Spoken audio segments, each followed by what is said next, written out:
तो बच्चों हम लोग सबसे पहले हम आपसे सॉरी कहेंगे कि बहुत दिन से मैं वीडियो नहीं बना पा रहा था। तो किसी अर्जेंट काम में मैं फंसा हुआ था, इस वजह से वीडियो नहीं बना पा रहा था। तो चलिए आपसे शुरू करते हैं और प्रॉमिस करते हैं कि मेरा कंटिन्यू बिजनेस, ये हम जो चैप्टर लेंगे या क्लास लेंगे वो कंटिन्यू चलेगा हम लोगों का। तो चलिए शुरू करते हैं। आज क्लास 11 के बारे में हम लोग बात करते हैं, डिप्रिसिएशन के बारे में। बहुत से बच्चों को डिप्रिसिएशन बनाने में या डिप्रिसिएशन क्या होता है इसको समझने में प्रॉब्लम होती है। तो चलिए आपकी इस समस्या को आज समझाते हैं। तो डिप्रिसिएशन का मतलब होता है ह्रास, यानी कि जब कोई एसेट्स को यूज करते हैं तो यूज करने से उसके वैल्यू में जो कमी आती है तो उसको डिप्रिसिएशन कहा जाता है। जैसे सपोज कि एक बाइक खरीदे आप 1 लाख रुपए का, उसको 2 महीना 3 महीना चलाएं, उसके बाद उसको बंद कर दिए, सोचे कि चलो भाई इसको बेच दिया जाए, तो क्या 1 लाख का 1 लाख मिलेगा?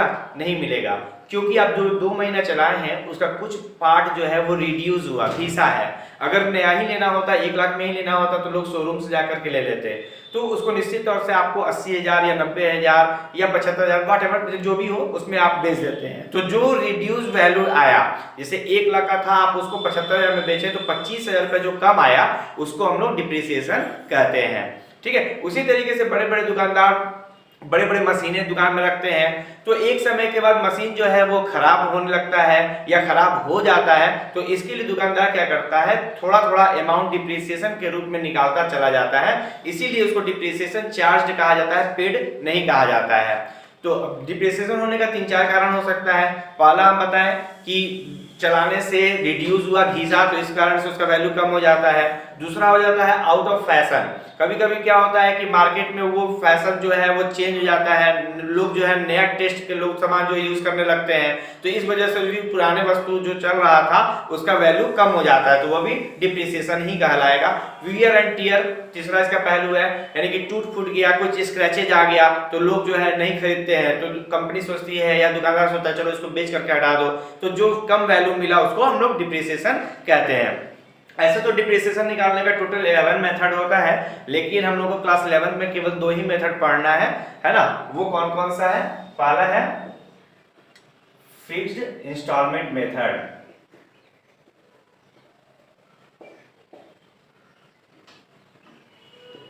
और दूसरा हम लोग को पढ़ना है रिड्यूसिंग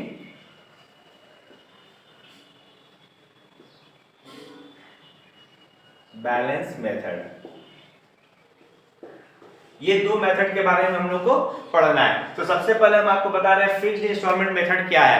फिक्स्ड मतलब क्या होता है? स्थायी, है ना। मतलब कि एक बार जो डिप्रिसिएशन का वैल्यू यानी कि डिप्रिसिएशन का रेट निकल गया, परमानेंट वही रहेगा। सपोज कि आप 1 लाख का एक मशीन खरीदे, और जब कोई भी चीज खरीदते हैं तो एक एक्सपेक्टेशन लाइफ मान लेते हैं कि इतने साल तक ये मेरा मशीन या ये चीज चलेगा। तो जैसे सपोज कि जो मशीन आप 1 लाख का खरीदे थे, मान लेते हैं कि 10 साल के बाद वो खराब हो जाएगा, फिर नया हम लोग को मशीन खरीदना पड़ेगा। तो हम इसका 10% डिप्रिसिएशन अगर निकालते हैं तो फर्स्ट ईयर इसका डिप्रिसिएशन का वैल्यू कितना हो जाएगा? 1 लाख का 10% 10,000, यानी कि उसका रियल वैल्यू अब जो हो जाएगा 90,000, यानी कि 90,000 रुपया हो जाएगा। फिर सेकंड ईयर भी हम जो निकालेंगे डिप्रिसिएशन वो 10,000 रुपया ही रहेगा, क्योंकि फिक्स्ड इंस्टॉलमेंट मेथड है, एक बार जो फर्स्ट टाइम निकल गया तो वही हर साल घटता चला जाएगा। इसका वैल्यू सेकंड ईयर में 80,000 हो जाएगा। फिर थर्ड ईयर में 10,000 माइनस कर देंगे, 70,000 आ जाएगा।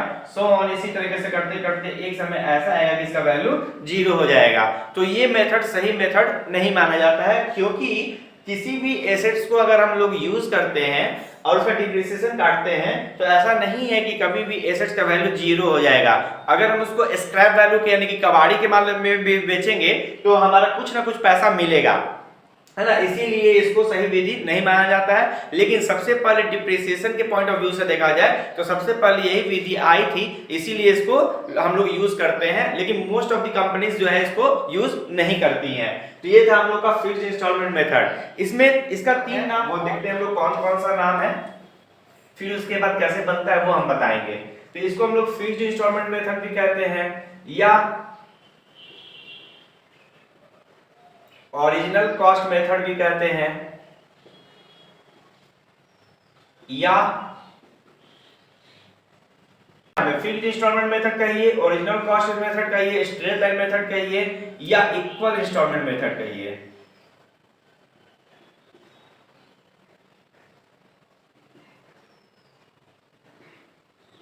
फिक्स्ड के अलावा ये 3 नाम और है। तो सबका अगर कोई भी अगर क्वेश्चन चेंज करके भी आता है तो समझ लेंगे कि फिक्स्ड ही है, एक बार जो निकल गया वही हर साल रहता है। तो ये था हम लोग का फिक्स्ड इंस्टॉलमेंट मेथड। तो पहले हम लोग फिक्स्ड इंस्टॉलमेंट मेथड के आधार पर क्वेश्चन देख लेते हैं, फिर उसके बाद हम लोग देखेंगे जो दूसरा बताए हम लोग रिड्यूसिंग बैलेंस मेथड, उसके बारे में हम लोग देखेंगे। इसका जर्नल एंट्री बनाएंगे। सबसे पहले मान लेते हैं कि हम एक एसेट्स खरीदे हैं 1 लाख रुपए का। तो जब हम एसेट्स खरीदते हैं इस लाइन जो जर्नल का है उसी तरीके से ड्रॉ हो जाएगा। ये हम नहीं बता रहे हैं, हम डायरेक्ट बता देते हैं आपको। जैसे कि मशीन हम मान लीजिए खरीदते हैं तो मशीन आएगा हमारे पास, तो लिखेंगे मशीनरी अकाउंट डेबिट और टू, मान लीजिए कि चेक से पेमेंट किए या हैवी अमाउंट होता है तो इसलिए बैंक भी लिखते हैं। सपोज कि हम 1 लाख का ही मशीन खरीदे हैं तो 1 लाख रुपए डेबिट हो जाएगा और 1 लाख रुपया हमारे पास से बैंक बैलेंस जाएगा। बीइंग लिख देंगे परचेज मशीनरी। ये करते हैं हम मान लेते हैं कि 2014 अप्रैल 1 में।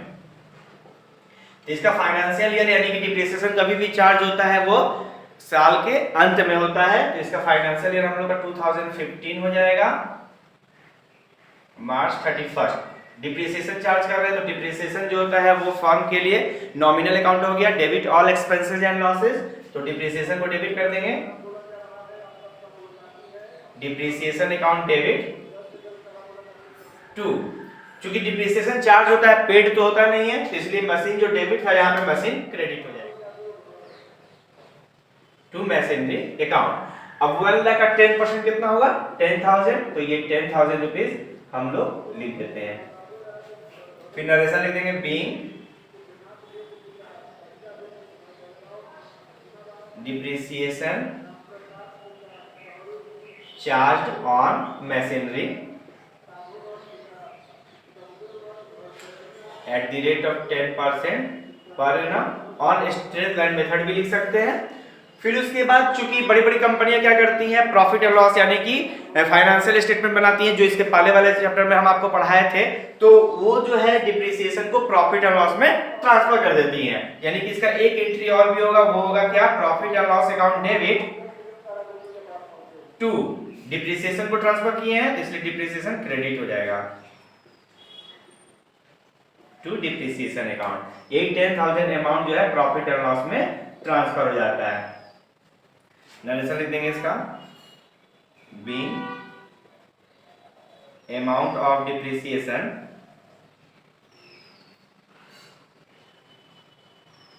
Transfer to profit and loss account. तो ये था हम लोग का 1 साल का 3 एंट्री हुआ।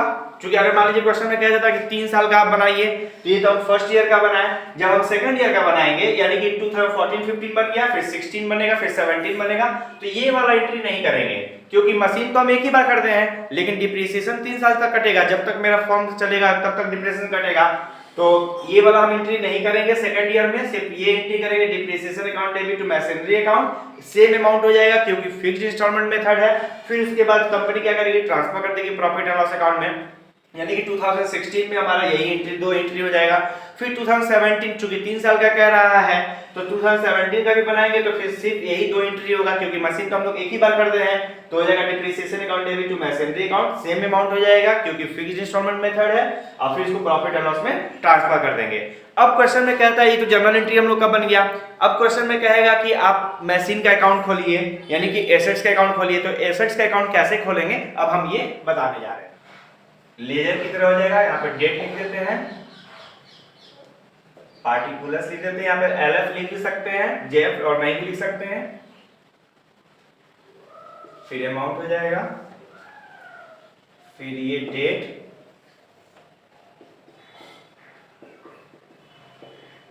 पार्टिकुलर्स हो गया, अमाउंट हो गया, ये क्रेडिट हो गया। क्योंकि यहाँ पे मशीन का अकाउंट खोलने के लिए कह रहा है तो मशीनरी अकाउंट लिख देंगे, यहाँ बाई हो गया, यहाँ 2 हो गया। जैसे हम लोग 2015 से या 14 से शुरू किए थे तो मान लीजिए 14 से शुरू किए थे 2014 लिख देंगे, अप्रैल को अप्रैल 1 में। तो पहला जर्नल एंट्री क्या बनाए थे हम लोग machinery account debit to bank account. तो मशीनरी में क्या लिखेंगे टू बैंक, 1 लाख का था तो 1 लाख लिख दिए। फिर सेकंड एंट्री क्या बनाए थे हम लोग, depreciation account debit to machinery account. तो चूंकि मशीन क्रेडिट में जा रहा है तो मशीन के क्रेडिट में लिखेंगे बाई डिप्रिसिएशन अकाउंट। कितना रुपया था अमाउंट, 10,000 था। फिर 14 से 15 चल जाएगा हम लोगों का मार्च 31। फिर थर्ड एंट्री था profit and loss account debit to depreciation account. इसमें कोई मशीन का तो नाम आया है थर्ड एंट्री में, इसलिए वो एंट्री नहीं करेंगे। तो ये 1 साल का हम लोग का क्लोज हो गया। अब इससे 1 साल का हम बैलेंस मिलाएंगे। तो विच अमाउंट इज ग्रेटर, कौन सा अमाउंट बड़ा है, तो हम लोग देख रहे हैं कि डेबिट साइड वाला बड़ा है 1 लाख, तो यहाँ पर भी हम लोग 1 लाख लिख देंगे।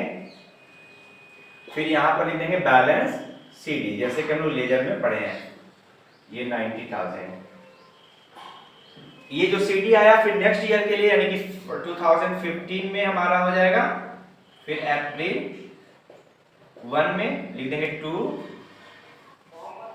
बैलेंस बीडी, ये 90,000 आ जाएगा।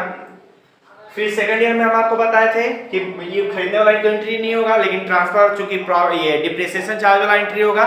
Depreciation account debit to machinery account, फिर वही मशीन क्रेडिट में आ गया तो 2016 हो जाएगा, मार्च 31 हो जाएगा, बाई डिप्रिसिएशन कर देंगे।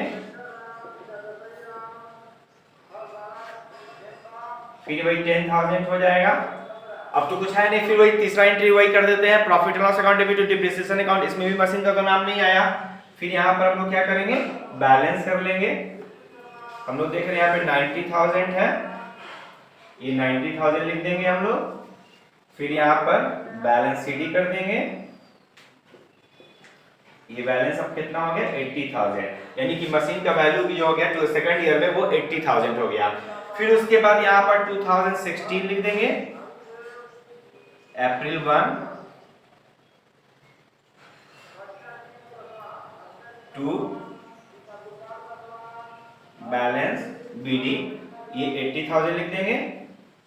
फिर इसी तरीके से 2017 हो जाएगा, मार्च 31, इस साल भी डिप्रिसिएशन कटेगा बाई डिप्रिसिएशन हो जाएगा, 10,000 का फिर होगा। फिर उसके बाद यहाँ पे बैलेंस निकाल देंगे हम लोग, बैलेंस सीडी हो जाएगा, फिर 70,000 हो जाएगा बैलेंस, 80,000